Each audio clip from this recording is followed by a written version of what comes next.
So, today I'm going to be trying something new. I've been wanting to do something more informative on my channel, so I'm going to see how this goes. So, without too much further verbal dwaddling, I'll get right into it. I'm sure most of you who follow gaming remember the incident with Aliens Colonial Marines. This game was a big part of the anti-pre-order movement. It was widely known as being a massive disappointment despite the development time and hype leading up to the release. This was largely in part due to false advertising, high expectations, and the game just being an abysmal mess all around. I think it would be quite difficult to argue that the game was good or didn't lie to people and caused a great shame to the franchise and fans, and I can't believe this game is Basically, the whole thing is a mess, and this is a good go-to example for why pre-order culture is terrible and what happens when you falsely advertise and release a molten pile of slag instead of a decent game. Now, many people have been referencing this particular fiasco in the discussion of No Man's Sky, as many believe that this exact thing has happened again. But has it really? Did Sean Murray and the rest of Hello Games lie to everyone just to make a quick buck? Well, on its face, it's a tough question to answer. Many people have definitely tried, but I thought I'd take a crack at it. Now, to start, we need a little history on the company, and more specifically on who Sean Murray is. The quick and dirty Wikipedia copy-paste is Hello Games was founded in February 2008 by former employees of other video game companies such as Criterion Games, Electronic Arts, and Kuju Entertainment? I don't know, it's kind of foreign, not sure. But they're known for the Joe Danger series of games and more recently No Man's Sky. Now, the Joe Danger games are pretty well received and went on to be ported onto other platforms, including mobile and the Vita handheld, so it's pretty clear that they more or less know what they're doing. This isn't their first time making games, and this isn't even their first time making games as a company together. What is clear, however, is that they hadn't made anything truly big yet. Like I said, Joe Danger did pretty well, but it really only amounted to a small download-only indie game, and not even on the scale of success with something like Shovel Knight or Super Meat Boy. In an early interview with Sean Murray, he himself said they didn't have any PR or marketing to sell the first Joe Danger, and was sold on word of mouth alone. This isn't necessarily a bad thing. After all, so was Minecraft originally, and we can all see where that went. Getting back on track with No Man's Sky specifically, the game was conceived before Hello Games even existed. Sean Murray wanted to create a game about the spirit of exploration, and often refers to cover artwork of the works of well-known sci-fi authors during the 70s and 80s. Development on the game itself didn't start until around the time they're developing Joe Danger 2. They originally called the work Project Skyscraper while they expanded and acquired funds from the Joe Danger series of games. His idea was based on a focus on exploration and seeing something that no one's seen before. Murray spent a few days a week in isolation working on the engine for No Man's Sky, and upon completing this, he brought together a 4-person team to work separately in a spare room while Joe Danger 2 was finished. He was mainly worried about describing the game too much and didn't want to tease it too soon for fear of misconceptions about the scope of the final game. However, Jeff Kingley caught wind of the project and encouraged Murray to show a teaser at the 2013 VGX Awards, and he eventually agreed. Leading up to the announcement, Murray was unsure how the trailer would be received and was prepared for the worst, but in the end they stole the show and gained massive amounts of press, many claiming that they would change the industry. Almost immediately after the announcement, on Christmas Eve 2013, a massive flood wiped out most of their equipment. They lost concept art and other important business and even personal items, including Murray's own childhood SNES. Now, this may just be speculation, but despite what he said on social media following the incident, I believe that the team took a heavy moral hit for several reasons. Although they had backups of the games they were working on, including the current build of No Man's Sky, they still lost everything but a single MacBook, and the insurance won't cover anything due to it being a high-risk flood area.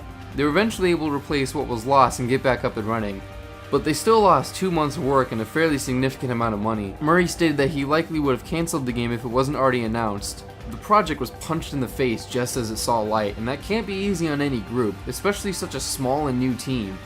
Of course, the best thing you could do is put on a smile and do the best you can, especially from a PR standpoint. Now see, this flood is important because I believe that any big project like this really depends on the early life cycle and what goes on in the beginning.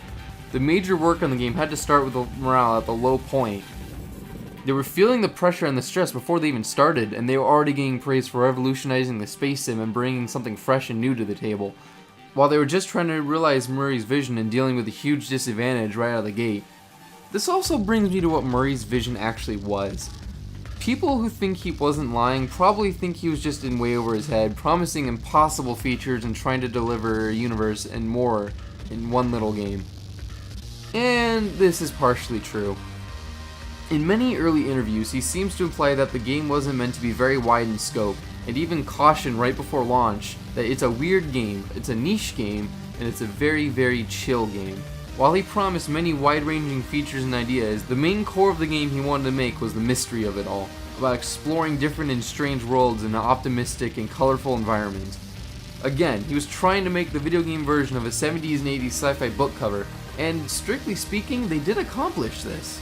If you just ignore the expectations, the hype, and the promises, they fully achieved that goal. So why were all these promises made? Unfortunately, research can only take you so far, and I have to speculate a bit. I think the game was meant to be smaller. After the announcement, there were far higher expectations than anyone on the team could have anticipated. The project eventually had to grow to meet the demands and the prying eyes of the public. One easy objective example of this is the change from a 32-bit seed to a 64-bit seed to generate the game. This was literally done in response to naysayers in forums saying there'd be no way they could generate the 4.3 billion explorable planets. It seems to me that they felt they had something to prove and they had a standard to live up to. And once they were backed up by Sony and started doing interviews with big names in the industry, and even a few who are not in the industry, they were getting the AAA industry treatment. But that also comes with AAA expectations. Now, the cynical among you probably don't think that amounts to much, especially with crappy, underdeveloped slop coming out all the time. But keep in mind what the expectations are for those games in the first place, and the fact that there are so many people who are disappointed by these games really speak volumes for what the expectations actually are. And No Man's Sky probably had even higher expectations than that, because they were also expected to live up to the creative nature of other successful indie games, as well as other space sims. Of course they promised the world, anything less wouldn't be enough. I'm sure it's even worse if Sony was breathing down their necks. Now I know they're mainly hands-off on the whole project, but they still have their financial neck on the line and did a lot of PR muscle work to push the game into people's hands.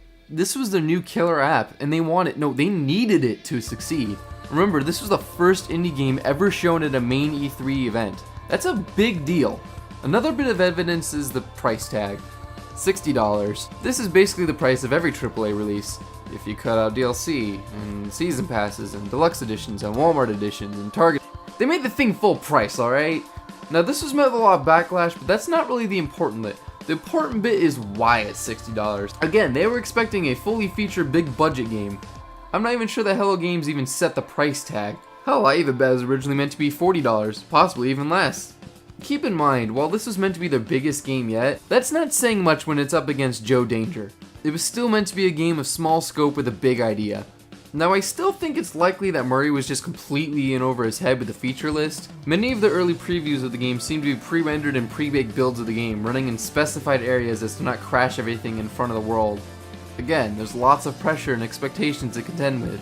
And while this is usually a sign of lying and obfuscating the truth, as we've seen in many previous cases, I think this is more a case of trying to show features that just weren't ready yet. Murray comes across as a guy who dreams big, but he's just the one guy running a team of 13 or so people in a world where you have 13 people cleaning the bathrooms for your development company campus. And while I'm on that, I want to talk real quick about Murray as a person.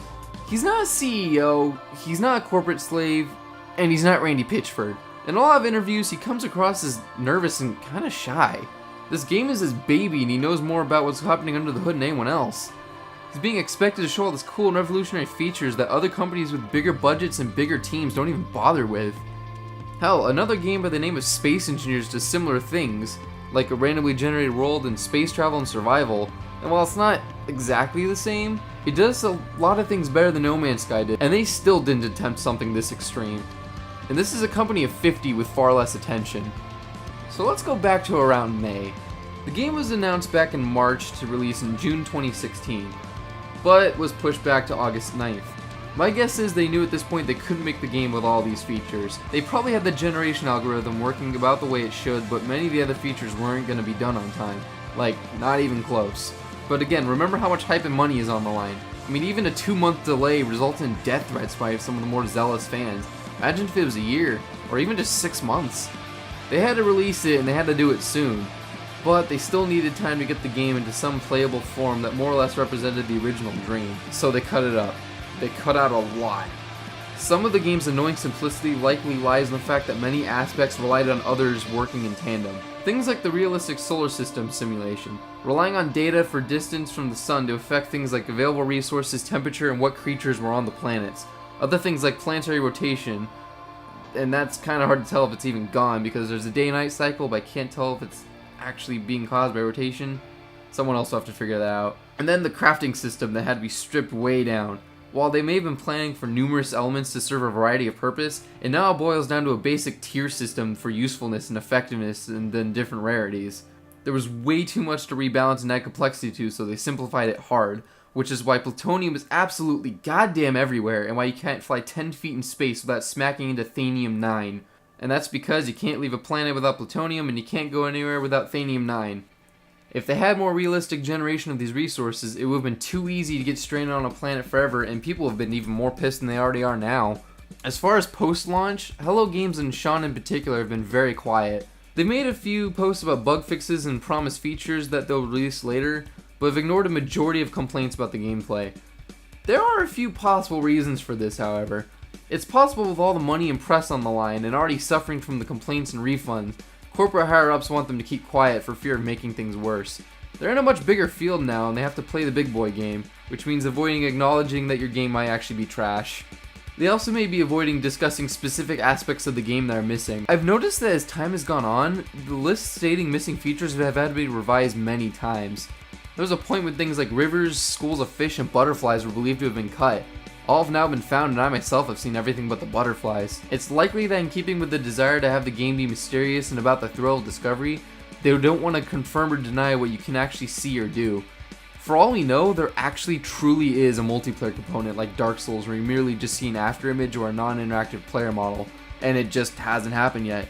I know there was that one attempt to meet up between two Twitch streamers, but it's possible either the servers were absolutely loaded on and it wouldn't work, it didn't work because the game was a bug swarm at launch, or it just didn't work for any number of reasons.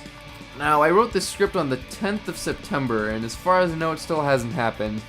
And actually, when I'm saying this, it's September 14th, and let me check, a little Google search. No Man's Sky multiplayer. It's a big fat no. Nope, still nothing there, and I feel like I would have heard something by now if there was. But basically, as of the 14th when I'm recording this, no multiplayer. It's still possible they just flat out removed it, which kinda sucks, but frankly we were told this is mainly a single player game, and that the multiplayer was just a background thing that didn't matter. So even if they truly actually removed it, it wasn't an important aspect of the game, and they tried to tell us this on several occasions. So really, it's not a huge loss. So here's my final thoughts. I think they just weren't ready. I think they took on a project that turned into a massive hype machine that it was never supposed to be in the first place. I think they had too much expected of their team and spent the delay time trying to finish what they could, which is also why the game had a tendency to crash and it barely ran on PC. I don't think Sean Murray is a liar who took our money and ran away, but frankly, even if I'm right about what happened, it's still the fault of the developer. They still, on numerous occasions and all the way up until launch, made promises they couldn't keep, and kept everyone on the hype train until it flew off the cliff. In the end, they still got an insane number of pre-orders, and despite the refunds and bad press, the game still sold insanely well. Hopefully we'll see some of these drop features in future updates, and they'll work on the game with our feedback in mind. Maybe the No Man's Sky a year from now will be very different and people might pick it up again. Of course, it's all on them now. If it turns out they actually try to rob everyone blind, and I think these bug fixes and some paid DLC are really all we can expect. I don't know. Maybe I'll do a video on this later down the line and see where we've gone. See you all then.